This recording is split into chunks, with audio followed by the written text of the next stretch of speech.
So Oranges and Lemons is a composing project.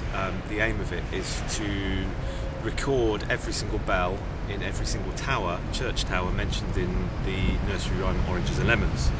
The aim is to record them individually, put them back into a new composition, and sort of allow those bells to ring in harmony, I suppose, together for the first time in, well, ever. I mean, this has never really been done before. So there are 17 churches in the longer version of the rhyme. I think most people only know the short version, which is it just has 6 churches. But in both versions is the bells of Shoreditch, and they are just sort of around the corner from Arnold Circus, which is in Hackney, just near the Kingsland Road, and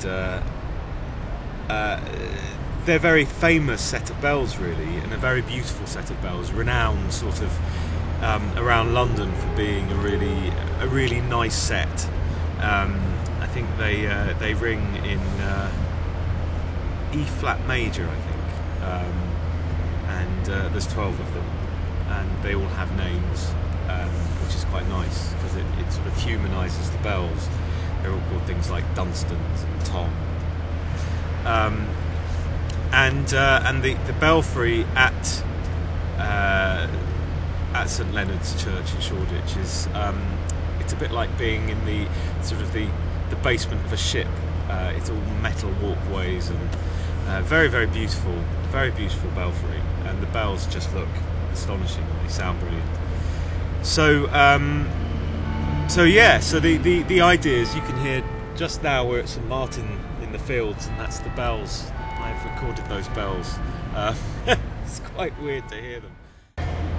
The other thing we're doing is we're featuring a children's choir, and they come from a school just around the corner from St Dunstan's in Arnold Circus, called Virginia Primary School, and that's a 95% Bengali choir, which a 95% Bengali school, and I think that's quite interesting because these areas have changed so dramatically, and these bells have just remained, and these churches have just remained solid all the way through, and yet around them, you know, the areas would have gone from, in the case of Shoreditch, from being predominantly Jewish and then predominantly Bengali, and still these sort of Christian bells ring out. So it's been very interesting to work with these kids in Virginia Primary School, because they don't even hear the bells. They ring out, and they just sort of, it doesn't occur to them. They don't know what's going on. They wouldn't. And I think that's the interesting thing. You walk past a church, and you know, you might hear bell ringing, but you don't realise that there's 12 people holed up in your tower, ferociously counting, because it's such a mathematical skill, because no 2 rings could be the same, so it goes da da da da da da da, and then it's always different every single time they go through another sort of ring, they change it. So it's a mathematical musical skill, really, and yet we just think, oh, nice pretty bells, but actually inside the church there are people working extraordinarily hard. So the children at Virginia School, a lot of them knew the poem, which I was surprised at, because I feel that it's quite because it's about churches, I thought maybe it would be quite a Christian poem, and not the sort of poem that young Bengali people would necessarily be being taught by their parents, but it certainly seems to have found its way into their consciousness.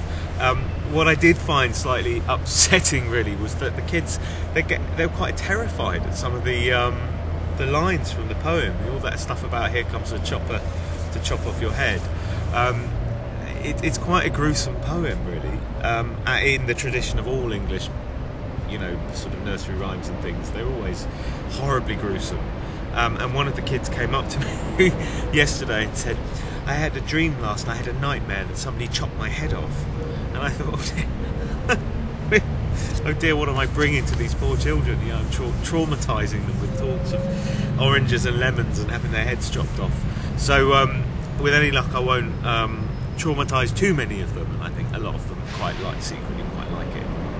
And how people will be able to hear the finished products? So the finished composition It's going to be part of the GLA's Festival of London, History of London, which is taking place at the beginning of June.